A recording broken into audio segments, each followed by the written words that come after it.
Hi boys and girls, hi families. My name is Miss McGarrell and I'm the teacher in EO1 at ZO67, 1355 84th Street. And today we're going to be reading Corduroy by Don Freeman. Corduroy, story and pictures by Don Freeman.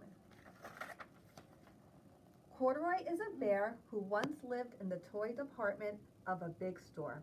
Day after day, he waited with all the other animals and dolls for somebody to come along and take him home.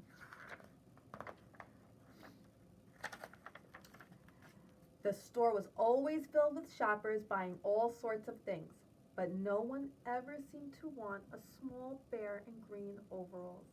Then one morning, a little girl stopped and looked straight into Corduroy's bright eyes. "Oh, Mommy," she said, "look, there's the very bear I've always wanted." "Not today, dear," her mother sighed. "I've spent too much already. Besides, he doesn't look new. He's lost the button to one of his shoulder straps." Corduroy watched them sadly as they walked away. "I didn't know I'd lost a button," he said to himself. "Tonight I'll go and see if I can find it."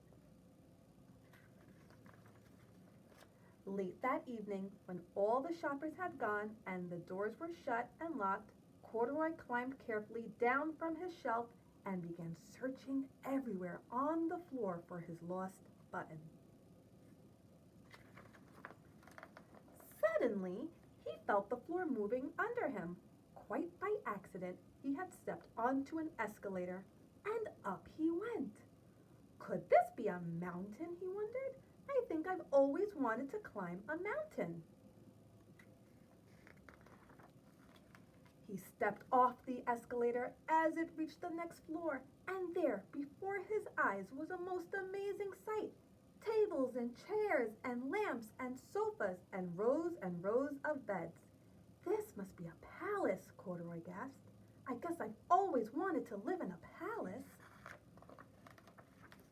He wandered around, admiring the furniture.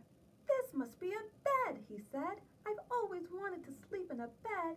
And up he crawled onto a large, thick mattress. All at once he saw something small and round. "Why, here's my button," he cried, and he tried to pick it up, but like all the other buttons on the mattress, it was tied down tight. He yanked and pulled with both paws until pop! Off came the button, and off the mattress Corduroy toppled. Bang! Into a tall floor lamp. Over it fell with a crash. Corduroy didn't know it, but there was someone else awake in the store. The night watchman was going his rounds on the floor above, and when he heard the crash, he came dashing down the escalator. "Now who in the world did that?" he exclaimed. "Somebody must be hiding around here." He flashed his light under and over sofas and beds until he came to the biggest bed of all, and there he saw two fuzzy brown ears sticking up from under the covers. "Hello," he said. "How did you get upstairs?" The watchman tucked Corduroy under his arm and carried him down the escalator and sent him on the shelf in the toy department with the other animals and dolls. Corduroy was just waking up when the first customers came into the store in the morning, and there, looking at him with a wide, warm smile, was the same little girl he'd seen only the day before. "I'm Lisa," she said, "and you're going to be my very own bear. Last night I counted what I've saved in my piggy bank, and my mother said I could bring you home." "Shall I put him in a box for you?" the saleslady asked. "Oh, no, thank you," Lisa answered, and she carried Corduroy home in her arms. She ran all the way up 4 flights of stairs into her family's apartment and straight to her own room. Corduroy blinked. There was a chair and a chest of drawers, and alongside a girl-sized bed stood a little bed just the right size for him. The room was small, nothing like that enormous palace in the department store. "This must be home," he said.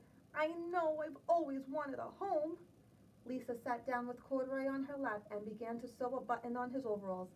"I like you the way you are," she said, "but you'll be more comfortable with your shoulder strap fastened." "You must be a friend," said Corduroy. always wanted a friend." "Me too," said Lisa, and gave him a big